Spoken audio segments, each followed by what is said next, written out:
वंदे गुणलब्धये।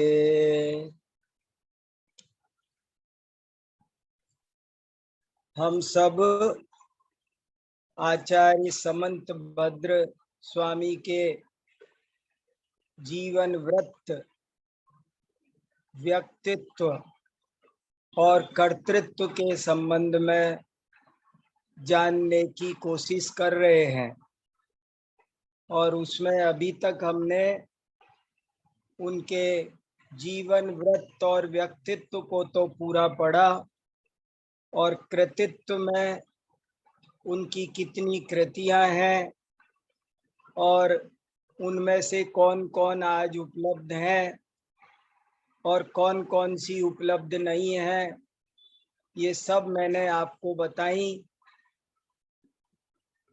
और जो कृतियां उपलब्ध हैं उनको पढ़ने के लिए मैंने ग्रुप पर एक आचार्य समंत भद्र ग्रंथावली शेयर की है। आप उसके माध्यम से आचार्य समंत भद्र के सभी ग्रंथों का अध्ययन कर सकते हैं। आचार्य समंत भद्र ग्रंथावली को देखकर शुरू में कुछ लोगों को ऐसा लगा कि ये पूरी संस्कृत में है, लेकिन उनको कुछ पन्ने आगे देखने पर पता चलेगा कि शुरू में तो केवल उनकी रचनाओं के मूल पाठ हैं, लेकिन थोड़े आगे बढ़ेंगे तो उन मूल पाठों का हिंदी अनुवाद भी वहां पर दिया हुआ है। तो वो बहुत बढ़िया ये समंत भद्र ग्रंथावली है और इसके आधार से आप बहुत अच्छे से आचार्य समंत भद्र की सभी उपलब्ध रचनाओं का अच्छे से स्वाध्याय कर सकते हैं। प्रश्न कई आ रहे हैं और उन प्रश्नों का हम आजकल ग्रुप पर आ रहे हैं तो ग्रुप पर भी उनका उत्तर दे रहे हैं। कुछ प्रश्न मेरे पास पर्सनल भी आ रहे हैं, उनका भी उत्तर दे रहे हैं। एक प्रश्न ये 2-3 लोगों ने पूछा है जो कल उठा था कि निर्ग्रंथ दिगंबर वीतरागी मुनिराज वाद विवाद कैसे कर सकते हैं। ये प्रश्न 2-3 लोगों ने पूछा है, इसलिए मैं आप सबको शांति से समझने का निवेदन करना चाहता हूँ। ये इम्पोर्टेंट सवाल है और आपको हमको बहुत ध्यान से समझना है। वाद किसे कहते हैं ये हम आज भूल गए हैं, इसलिए हमको ये बात समझने में परेशानी हो रही है। एक स्वस्थ चर्चा को वाद कहते हैं, एक वैज्ञानिक चर्चा को, एक प्रामाणिक चर्चा को, देखो मैं 3 शब्द लगा रहा हूं, बहुत इंपॉर्टेंट बात आपके सामने रख रहा हूं। एक स्वस्थ, प्रामाणिक और वैज्ञानिक चर्चा को वाद कहते हैं। ज्यादातर धर्म के नाम पर लोग अपनी थोपते रहे हैं, प्रश्न पूछने को बुरा मानते रहे हैं, लेकिन ये वाद कहता है कि प्रश्न पूछने वाला और प्रश्न बताने वाला दोनों बराबर हैं, डरने की जरूरत नहीं है। आप उससे प्रश्न प्रति प्रश्न बार बार कर सकते हैं, पूछ सकते हैं, प्रमाण मांग सकते हैं कि इसका क्या प्रमाण है।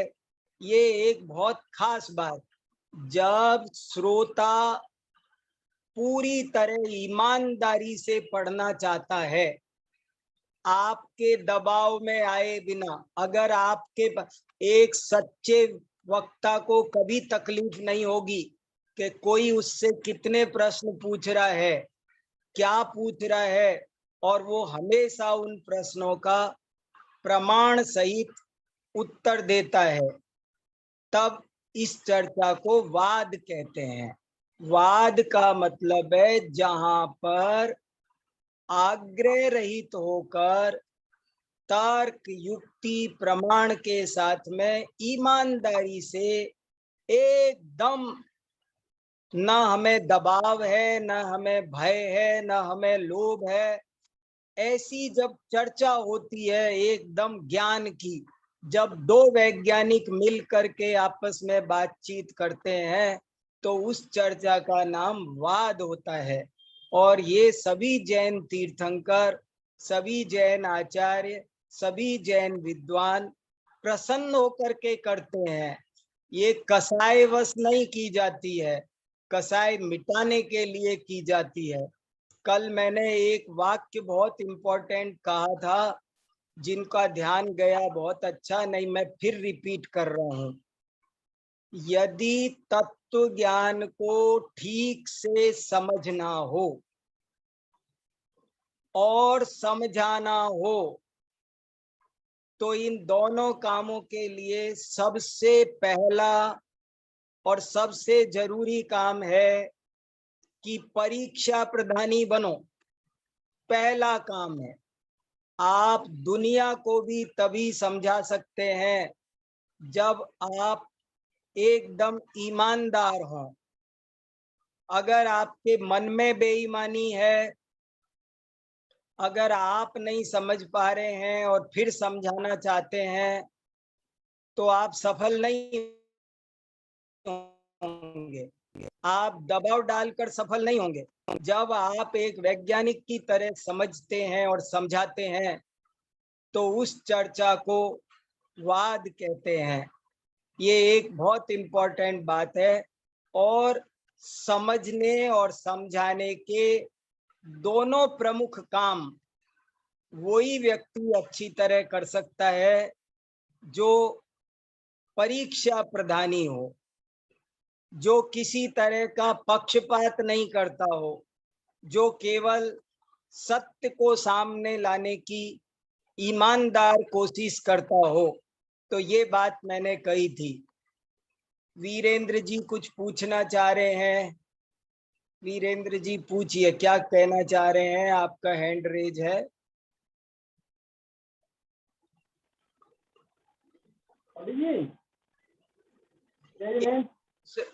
आया? हाँ वीरेंद्र जी बोलिए। ये हम आपके जैन विद्या का वो फुल पढ़ रहे थे आर्टिकल, जैन विद्या। हाँ, एक तिब्बा टीका जो है शब्द आया है, इसका क्या मतलब है? आवाज नहीं आई आपकी। तिब्बा टीका।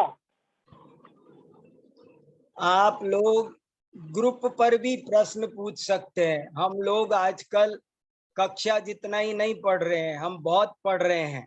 हम ग्रुप में भी आपका टाइम ले रहे हैं, बहुत मैटर उसमें भी डाल रहे हैं। मैं भी पढ़ रहा हूँ और आपको भी उसी में लगाए रखा है मैंने। तो आप ग्रुप पर भी अपनी बातें कह सकते हैं।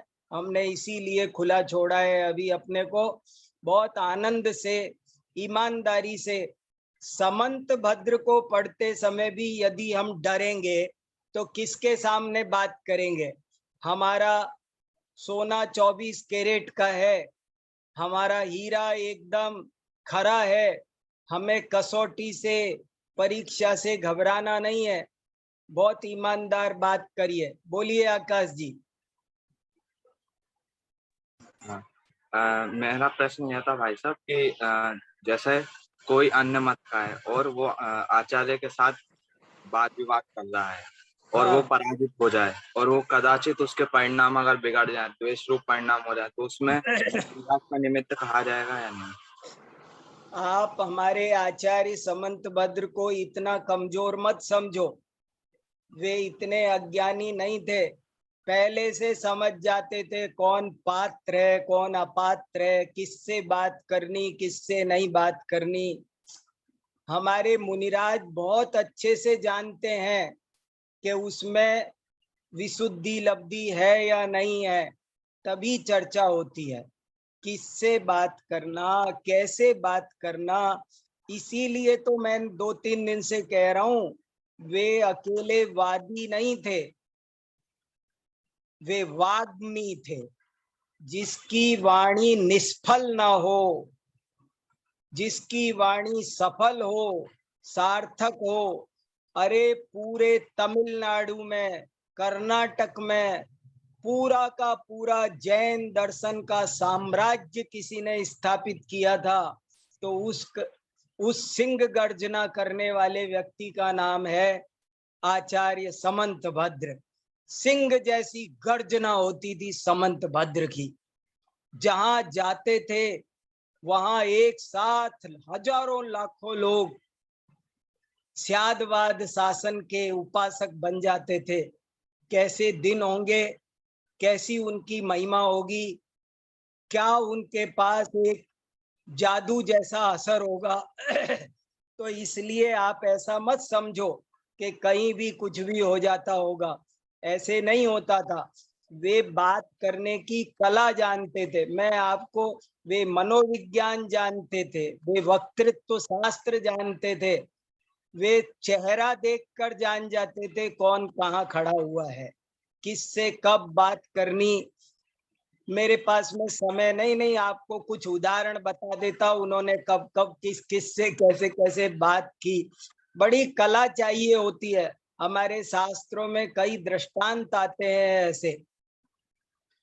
बहुत युक्ति से मुनिराज, जिनके वचन मुख चंद्र तैं अमृत झरे, जिनके सामने बड़े से बड़े पापी, हिंसक, लुटेरे, डाकू, पल भर में जिनका हृदय परिवर्तन हो जाता है, ऐसे थे आचार्य समंत भद्र, जिनके सामने अहिंसा प्रतिष्ठायाम तत्सन्निधौ वैरत त्याग, जिनके पास, जिनके निकट सिंहादि पशु भी भूल जाते क्रूरता, शेर भी जिनके सामने अपनी क्रूरता भूल जाए।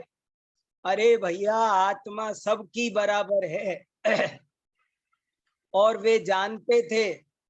देखो, आपको एक जुगल किशोर मुख्तियार जी ने एक पैराग्राफ लिखा है इस लेख में। आपने, पता नहीं मुझे कितनों ने ये लेख पढ़ा होगा, मैंने तो 5-6 बार पढ़ लिया। इतना प्रिय लेख है मेरा। लेकिन आपको उसमें से एक पैराग्राफ पढ़ के सुनाता हूं, ताकि आपको आचार्य समंत भद्र का अंतरंग हृदय आपको दिखाई देगा। देखो क्या कहते हैं, देखो। आचार्य समंत भद्र की सारी सफलता का रहस्य, आचार्य समंत भद्र की सारी सफलता का रहस्य उनके अंतःकरण की पवित्रता, चारित्र की निर्मलता और उनकी वाणी की स्यादवादमयता के महत्व में सन्निहित है। अथवा यों कहिए कि यह सब अंतःकरण की पवित्रता तथा चरित्र की शुद्धता को लिए हुए उनके वचनों का ही महात्म्य है कि वे दूसरों पर अपना सिक्का जमा सके। समंत भद्र की सारी वचन प्रवृत्ति दूसरों की हित कामना को ही साथ में लिए हुए होती थी।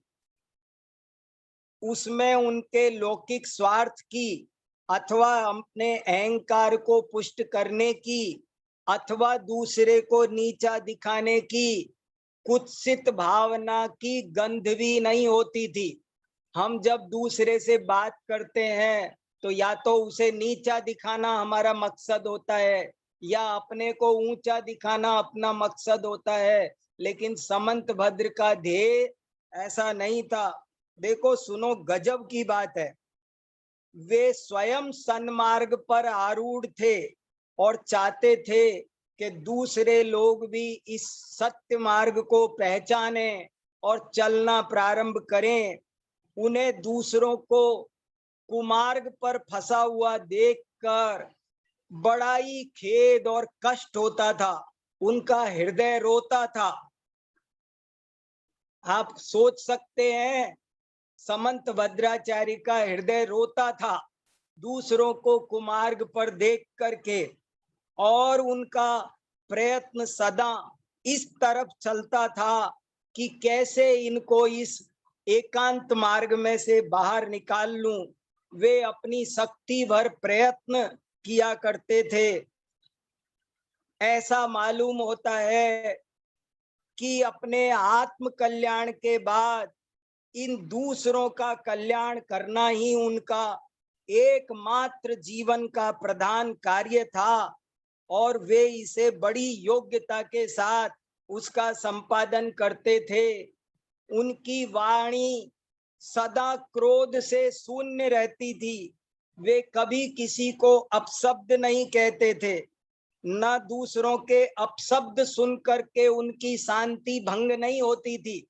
कोई कितना, वे ऐसे गंगा जल थे कि तपता हुआ लोहा भी आए तो ठंडा हो जाता था।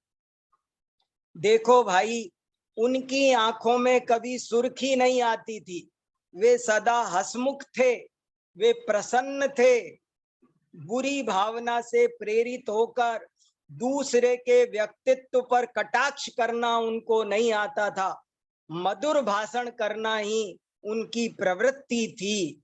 प्रेम वात्सल्य से सब वशीभूत होते हैं, और यही कारण है कि जो लोग कठोर भाषण करते थे वे भी उनके सामने आकर मृदुभाषी बन जाते थे। अपशब्द बोलने वाले मदांधों को भी उनके आगे सहज ही बोल बंद हो जाता था, और उनके वज्रपात और वज्रांकुश की उपमा को लिए हुए वचन भी लोगों को अप्रिय नहीं मालूम होते थे। समंत भद्राचार्य के बारे में मैं कहूं तो संस्कृत में एक कहावत है, वज्रादपि कठोराणी मृदूनी कुसुमादपि। जो बाहर से देखो तो वज्र से भी ज्यादा कठोर थे, और अंदर से देखो तो एक फूल से भी ज्यादा कोमल थे। ऐसे वे समंत भद्राचार्य थे। इसलिए वे जहां भी गए उनकी वाणी कहीं व्यर्थ नहीं गई। जैसे तीर्थंकरों का समोसरण विहार करता था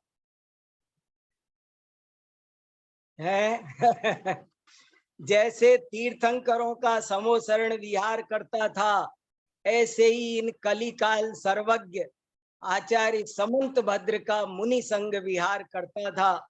जहां जाता था वहां लोगों को समझ में आता था कि जिन शासन ही एक सत्य शासन है, अन्य सब मिथ्या है, संसार में भ्रमण कराने वाले हैं।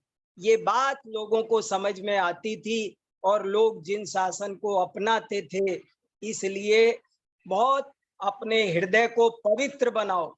मैं आप सबको थोड़ा हृदय से कहना चाहता हूं, अपने हृदय को पवित्र बनाओ, अपनी वाणी को स्यादवाद सहित बनाओ, और ये जैन शासन क्या मिला है, परीक्षा प्रधानी बनो। दुनिया में कोई भी ऐसा आदमी नहीं है जो न बदल सके। सब बदलते हैं, बदलने वाला चाहिए। कहते हैं ना, कौन कहता है काम नहीं होता, काम करने वाला चाहिए। हाँ बोलो डोली बहन जी, देखो कितना मन लगा के सुन रही हो आप। हाँ सुनाओ। कुछ लोग तो बहुत मन लगा के ऐसे सुन रहे हैं कि मेरे को खूब उत्साह आता है और सुनाऊं, और सबके चेहरे देख देख कर मेरा मन करता है और सुनाऊं। बोलो बोलो बहना। सर, परीक्षा प्रधानी होने का मतलब क्या है? एग्जाम्पल से समझाइए ना। वाह, बहुत अच्छा। देखो, जैसे कोई भी बात होती है उसकी सत्यता की जांच करनी चाहिए। जैसे समझ लो, मेरे बेटे के पास तो है पीतल, और समझ लो मेरे दोस्त के पास में है सोना, और दोनों लेकर आए और मेरे से पूछा, मैं सोने का व्यापारी हूं, और मेरे से पूछा कि बताओ किसका सोना है और किसका पीतल। तो मैंने, मेरे बेटे के पास पीतल था, फिर भी मैंने बोला इसका सोना है। और तुम तो मैं दूसरे हो ना, इसलिए तुम्हारा पीतल है। जब हम पक्षपात करते हैं, कोई भी चीज में हम पक्षपात करते हैं। मान लो मैं टीचर हूं और एग्जाम में 10 बच्चों ने परीक्षा दी और मेरे बच्चे ने भी परीक्षा दी। अब मैं मेरे बच्चे को तो दे रहा हूं 100 में से 100, जबकि उसने 10% काम किया है और दूसरे ने कोई भी जगह पक्षपात करना, कोई आपसे कुछ भी पूछे तो आपको वो उत्तर देना है जो सही है। जैसे पूछा कि अज शब्द का क्या अर्थ है, राजा वसु से पूछा, नारद और पर्वत दोनों गए और राजा वसु से पूछा कि अज शब्द का अर्थ क्या है, आप बताओ, गुरुजी ने जो बताया वो अर्थ बताओ। तो राजा ने पक्षपात किया, अज शब्द का अर्थ उसको चावल बताना चाहिए था, वो नहीं बताया और उसने कहा अज शब्द का अर्थ बकरी होती है। तो ये पक्षपात है।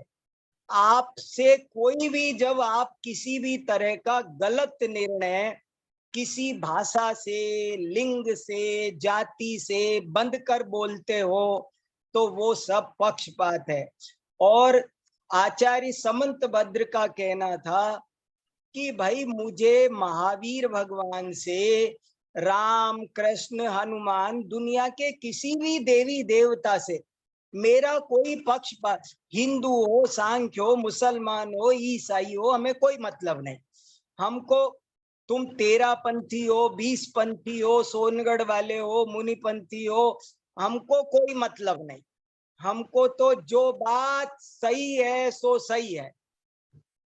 कल कहा ने, सही बात सही है चाहे दुश्मन बोले, और गलत बात गलत है चाहे हमारे पिताजी बोले। ये इसका नाम है परीक्षा। सर जो तो जब बात, हाँ हम जब तत्व चिंतन करते हैं, मतलब अब पढ़ के जब सोचते हैं और प्रैक्टिकल लाइफ में ऑब्जर्व करना चाहे, प्रैक्टिकली उसको यूज करना चाहे, तो तत्व चिंतन के संदर्भ में परीक्षा प्रधानी होना मतलब। Very good. जैसे कोई बोलता है कि राग अच्छा होता है, कोई कहता है कि बुरा होता है, कोई कहता है कि तुम शरीर ही हो, आत्मा कुछ नहीं होता, आत्मा नाम की चीज नहीं है। कोई कहता है कि नहीं आत्मा होता है, कोई कहता है कि स्वर्ग नरक नहीं होता, होता है। ऐसे अनेक विचार लोक में है। और परीक्षा, परी प्लस ईक्षा, परी का मतलब होता है चारों ओर से भली भांति तर्क से, युक्ति से चीज को, ईक्षा माने देखना, पहचानना। आपसे कोई कुछ कहे, कोई पूछे अभी कितने बजे हैं, और कोई कहे मैं कह रहा हूं मान लो तुम 10 बज गए, तो आप क्या कहोगे? भैया देखो घड़ी लगी हुई है मेरे सामने। हम हर चीज को अपने ऊपर लें, किसी के कहने से नहीं। राग में दुख है, अगर आप इसलिए कहोगे कि कुंद कुंदाचार्य ने लिखा है तो आपकी जीत नहीं है। आपको खुद परीक्षा करो, खुद देखो। समंत भद्राचार्य की सबसे बड़ी देन ये है कि उन्होंने हमारी जिम्मेदारी हमारे हाथ में दे दी कि तुम चाहे तीर्थंकर के बेटे होगे, लेकिन यदि स्वयं निर्णय नहीं करोगे तो तुम संसार से पार नहीं होगे, कोई भी हो। ये मतलब है इसका। ठीक है, thank you sir. Very good. अच्छा, अब हम आगे बढ़ते हैं। कल मैंने आपको, और वही बात परीक्षा की हमारी चल रही है, कि आचार्य समंत भद्र की सबसे बड़ी विशेषता है, आचार्य समंत भद्र ने अपनी सारी कृतियों में क्या कहा है, यदि कोई 2 लाइन में पूछे तो उसका उत्तर है कि उन्होंने कहा है परीक्षा प्रधानी बनो। वे भगवान से भी बात करते हैं। भगवान देखो, जो सही आदमी होगा ना वो कभी बुरा नहीं मानेगा। जो प्रामाणिक व्यापार करता है, अच्छा माल बेचता है, डुप्लीकेट नहीं बेचता है, महंगा नहीं बेचता है, वो कभी भी आपसे इस तरह की बातें, गुस्से की बातें नहीं करे। एक बार ले जाओ, बाद में बदलेंगे नहीं, ये नहीं होगा, सब जगह ये ऐसी बात। वो बहुत शांति से आपसे बात करेगा, आपकी बात की गारंटी लेगा, वो गारंटी देगा, और बाकी लोग गारंटी नहीं देते हैं। समंत भद्राचार्य भी ईमानदारी से तत्व की परीक्षा कर रहे हैं। तो अंकित भैया वो एक स्क्रीन शेयर कर दो आत्मीमांसा की। कल मैंने आपको ये बताया था कि भगवान क्यों महान नहीं है, और अब आज मैं आपको ये बताऊंगा कि वे फिर क्यों महान है। देखो उन्होंने क्या निकाला। ये एक आत्मीमांसा बहुत जरूरी ग्रंथ है, पढ़ने लायक। दो लोग कुछ पूछना चाह रहे हैं, कुछ पूछना चाह रहे हो तो बोलो, क्या कहना चाह रहे हैं, बोल सकते हैं बीच में, बोलिए। कौन कुछ पूछना चाह रहे हैं, बोलिए। जय जिनेन्द्र पंडित जी। जय जिनेन्द्र, बोलिए। अभी आपने परीक्षा का संधि विग्रह करके बोला, हाँ तो वो ठीक से समझी नहीं मैं। आपने हाँ, तो बताया बहुत कुछ, मगर मैं ठीक से नहीं समझी। परी देखो, प्लस इच्छा, हाँ, तो उसका अर्थ ठीक से समझना चाहती मैंने हूँ। ये बताया कि हाँ परीक्षा शब्द कैसे बना है। हाँ हाँ, बराबर। परी, हाँ पे प्लस आ छोटा री, हाँ परी। परी का मतलब होता है परिसमन्ता, चारों ओर से, चारों ओर से। भली भांति। और ईक्ष, ईक्ष शब्द का अर्थ होता है देखना। देखो, देखना, परीक्षा, ठीक है, आया समझ में। परीक्षा, समीक्षा, हाँ, यस यस। समालोचना, न्याय, युक्ति, ये सब पर्यायवाची है। आचार्य यस समंत भद्र न्याय शास्त्र के बहुत बड़े, इसीलिए प्रतिष्ठापक विद्वान माने जाते हैं। उन्होंने न्याय शास्त्र की स्थापना की, और वो इसीलिए कि हम किसी की बात को केवल उसके कहने से नहीं मानेंगे, बल्कि हम तर्क और युक्ति से उसकी परीक्षा करेंगे, भली भांति हम उसको चेक करेंगे, और यदि वो सही है तो सही मानेंगे, और गलत है तो गलत मानेंगे। ये एक बहुत खास बात है। कितनी समझी। बातें बताऊं। देखो, 84 लाख योनियों में जैसे मनुष्य जन्म दुर्लभ है, ऐसे ही आचार्य समंत भद्र के वचन कानों में पढ़ना बहुत दुर्लभ है। ये कलिकाल सर्वज्ञ हैं। वचे समंत भद्रस्य वीरस्येव विजृंभते। समंत भद्राचार्य के वचन मानो साक्षात महावीर भगवान के वचन है। आप सब यदि एक दफे समंत भद्र को पढ़ लोगे तो आपके जीवन में ज्ञान का दिव्य सूर्य उदित हो जाएगा। आप भूल जाओगे कि क्या चीज दुनिया में, और अब आपको फीका लगने लगेगा सब कुछ। इसलिए इस चीज को बहुत अच्छे से पढ़ो भैया। कोई योग बैठा है जो आपको ये विषय पढ़ने का मौका मिला है, ये 5 किताबें एक बार उनकी पढ़ लो, अच्छे से पढ़ लो। और मैं इतना ही कह सकता हूँ, आपको जितनी भी कोई शंका हो, कोई प्रश्न पैदा हो, ये तो 8 दिन की हमारी सैंपल क्लास है। मैं अभी आपको सिर्फ परिचय करा रहा हूँ, आपको एक कोहिनूर हीरा है वो दिखा रहा हूँ। आपको पाना है समंत भद्र मिल जाएंगे तो समझना आपको जैन दर्शन मिल जाएगा। असली जैन दर्शन, दुनिया के धर्मों में जैन धर्म की एक ही विशेषता है कि ये साइंस है, साइंस, ये विज्ञान है पक्का, और ये वीतराग विज्ञान है, और ये बहुत बहुत ही तरीके से बात करता है, प्रामाणिक ढंग से। तो वो एक दफे आपको समझना है। कोई बुरा मानने की बात नहीं, हम किसी की अभिनय नहीं करेंगे, लेकिन किसी के दबाव में जबरदस्ती आकर तत्व को स्वीकार नहीं करेंगे। एक बार सत्य की प्राप्ति के लिए आप लोग थोड़े पागल हो जाओ और किसी का भी पक्ष मत रखो, आप सबका पक्ष छोड़ दो। मैं आपको बार बार कह रहा हूं, अगर सही बात पानी है, सम्यक दर्शन करना है, तो आप किसी का भी पक्ष मत रखो, आप सबके पक्ष छोड़ दो, तभी आपको सही बात मिले। देखो, आग गरम है तो गरम है, आग हिंदू है या मुसलमान, सूर्य, चंद्र, तारे, गंगा, अरे जैन धर्म ने धर्म की परिभाषा दी है, वस्तु साओ धम्मो, वस्तु का स्वभाव धर्म है। देखो गंगा नदी क्या है, बताओ जरा, सोचो, गंगा नदी में कौन सा हिंदू है कि मुसलमान, सांप्रदायिक है वो?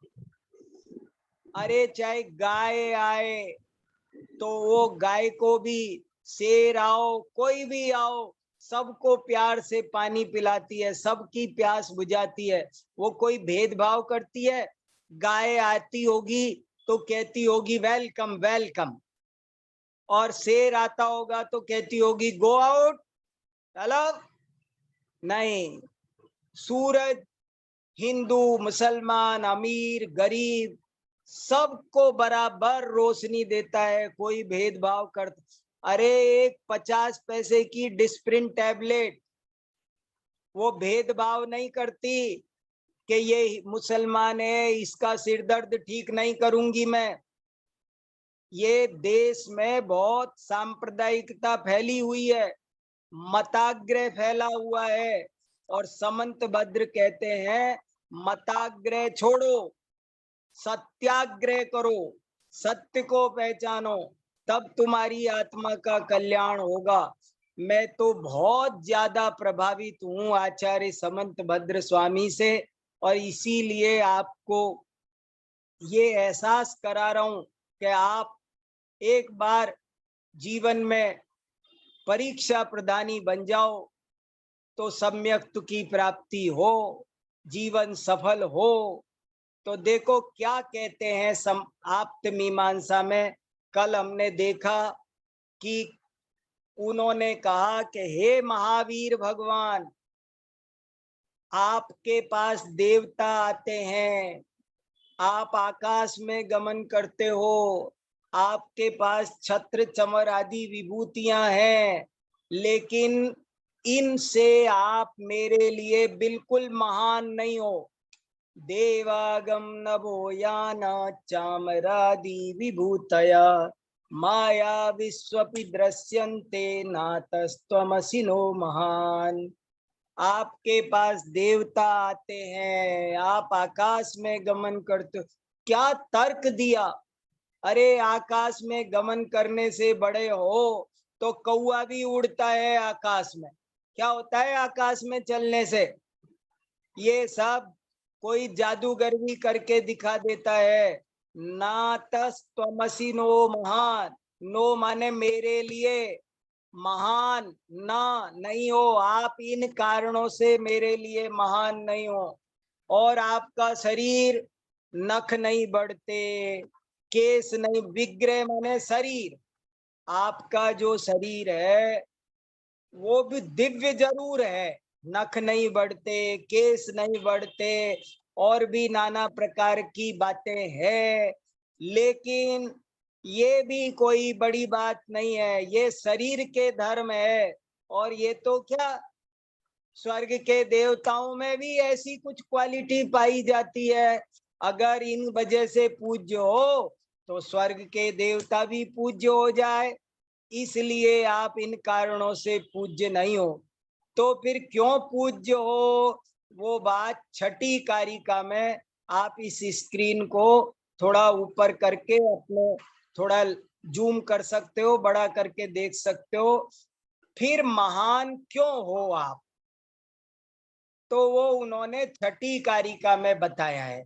5 कारिकाओं तक तो चर्चा ही होती रही है, लेकिन छठी कारिका में आकर बताया कि वास्तव में आप क्यों महान हो। तो देखो क्या कहा, सत्वमेवासि निर्दोषो युक्ति शास्त्र विरोधी वाक् अविरोधो यदिष्टम ते प्रसिद्धेन न बाध्यते। हे भगवान, आप इसलिए महान हो। देखो ऊपर क्या कहा था, आप इसलिए भी महान नहीं हो, इसलिए भी महान नहीं हो, इसलिए भी महान नहीं हो। और अब कह रहे हैं कि आप इसलिए महान हो क्योंकि आप निर्दोष हो। देखो ये निर्दोष शब्द जरा अच्छे से समझना। निर्दोष शब्द का मीनिंग क्या होता है ये बहुत लोग नहीं जानते हैं। दोष शब्द का मतलब होता है रागादि, दोषा रागादयो। आत्मा में जितने भी भाव कर्म के परिणाम है, राग द्वेष क्रोध मान माया लोभ हास्य रति अरति शोक भय जुगुप्सा स्त्री वय पुरुष, ये सब दोष है। मिथ्या दर्शन मिथ्या ज्ञान चारित्र, इनका नाम दोष है। तो हे भगवान, आप ही निर्दोष हो। निर्दोष शब्द का मीनिंग है वीतराग। भगवान क्यों महान है, क्यों पूज्य है, क्योंकि वे वीतराग हैं। और वीतराग हैं ये कैसे जाना आपने, ये बात जरा बारीक है। आप सब लोग 2 मिनट बहुत एकाग्रता से सुनना, और हमको समझने में कई महीने लग गए इस बात को। आपको थोड़ा एकाग्रता से सुनोगे तब समझ में आएगी कि हे भगवान, आप इसलिए महान हो क्योंकि आप वीतराग हो। और वीतराग हो इसका क्या प्रूफ है? वीतरागता कोई दिखाई नहीं देती, वो कोई वीतरागी के सिर पर सींग नहीं होते। कोई वीतरागी है ये हम कैसे जाने? वीतरागता तो आत्मा के अंदर रहने वाली शुद्ध परिणति का नाम है, तो कैसे जाने? तो उन्होंने बहुत बढ़िया कमा, ये छठी कारिका समझने में अगर आपको 2 दिन भी लग जाए और समझ में आ जाए तो समझ लेना जल्दी समझ में आ गई। बहुत इंपॉर्टेंट है, छठी पर ध्यान दो। आपको 2 दिन लग के भी पकड़ में आ जाए तो बहुत फायदा है। सत्वमेवासि निर्दोषो युक्ति शास्त्र विरोधी वाक् अविरोधो यदिष्टम ते प्रसिद्धेन न बाध्यते।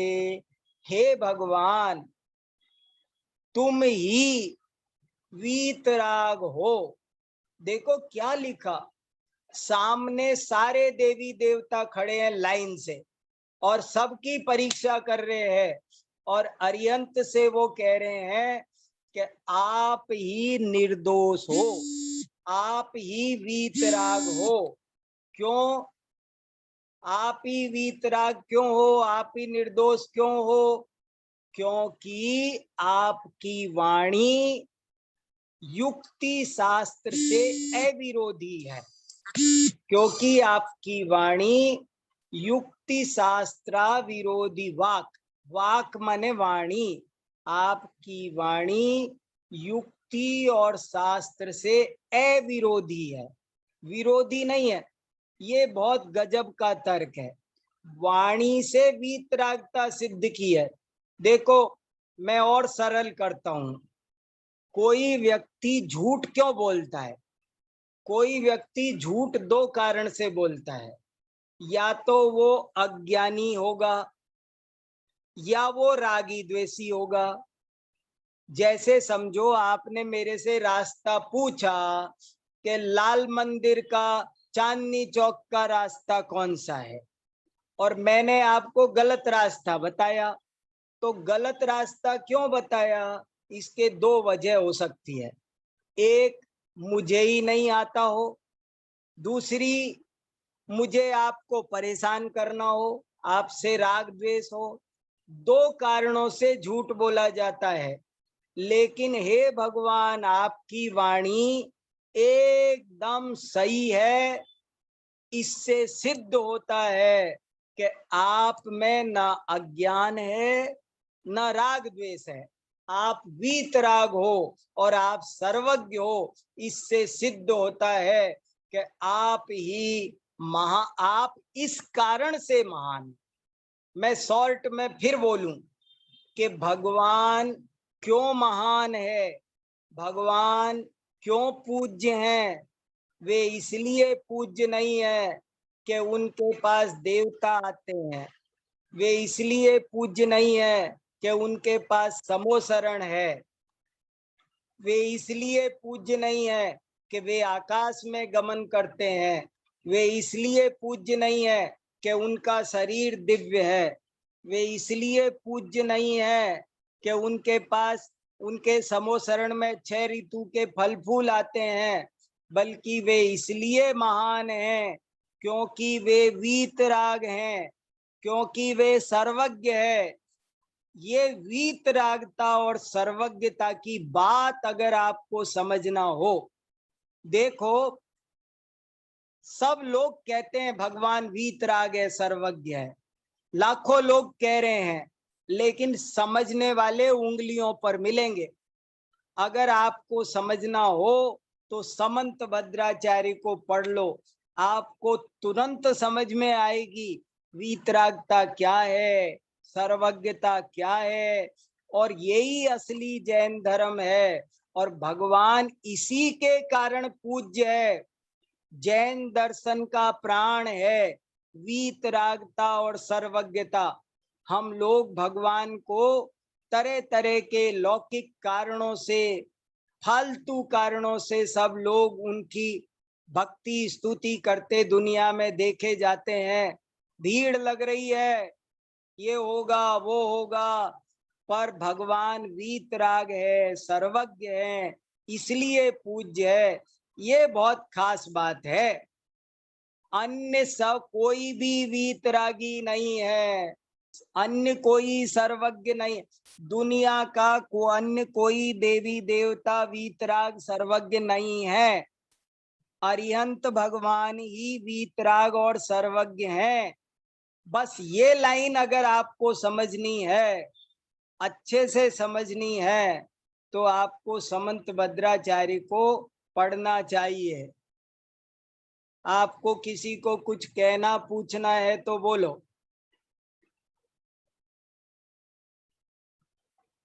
बहुत जरूरी बात है। कैसे मैं जितना समझ रहा हूं उतना कह नहीं पा रहा हूं, लेकिन ये एक बार जब पढ़ोगे समझोगे तो निहाल हो जाओगे। ऐसा समझोगे कि हमारा कोई महान जिसका बहुत बड़ा भाग्य का उदय होगा, वो एक बार इस समंत भद्राचार्य को पढ़ेगा। भैया, इनको किसी से कोई मतलब नहीं है। देखो आग कैसी है, इसमें कोई ठंडी है गरम है, तेरे कहने से है मेरे कहने से है, नहीं। आग गरम होती है, बर्फ ठंडी होती है, मिश्री मीठी होती है, नमक खारा होता है, मिर्ची चरपरी होती है। किसी ने बनाया नहीं, और किसी के कहने से कोई झूठे प्रपोजल से वस्तु का स्वभाव बदलता नहीं है। तो इसको समझो अच्छे से, ये बहुत इंपॉर्टेंट बात है। बोलो, किसी को कुछ कहना है? समझ में आ रहा है आपके सबके? शाश्वत भैया पूछो किसी को कुछ। देखो सब लोग कितने शाश्वत बालिकाएं, बहुत लोग सुन रहे हैं, सब कहाँ कहाँ से। बहुत खुशी की बात है।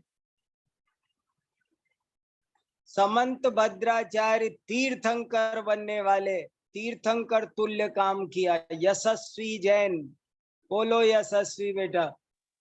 जय जिनेंद्र पंडित जी। जय जिनेंद्र, बोलो। पंडित जी ये व्हाट्सएप ग्रुप में ऐड कैसे होंगे? व्हाट्सएप ग्रुप में कैसे ऐड हो बताओ शाश्वत। आपने बताया भाई साहब लिंक डाल दे रहा हूँ चैट में लिंक डाल दे रहा हूँ। आपको चैट पर लिंक डाली जा रही है, उससे जुड़ जाओ। हमको कह दो, अपने किसी भी साथी को कह दो, जुड़ जाओ। हाँ बड़ा काम करना है, ये छोटा सा काम करना तो सीख जाओ। जरूर। वेरी गुड, शाबाश। और खूब पढ़ो, देखो थोड़ा थोड़ा पढ़ते जाओ। और कोई भी बात समझ में नहीं आ रही हो तो आप पूछो, पढ़ो, लिखो, परीक्षा प्रदानी बनो। जैन धर्म अंधश्रद्धा नहीं बताता, अंधश्रद्धालु बनो ऐसा नहीं कहता है। वो तो कहता है आप सब बात को स्वयं समझकर परीक्षा करके स्वीकार करो। ठीक है, चलो हमारा आज का समय हो गया, कल मिलेंगे अब। तब तक के लिए सबको जय जिनेंद्र।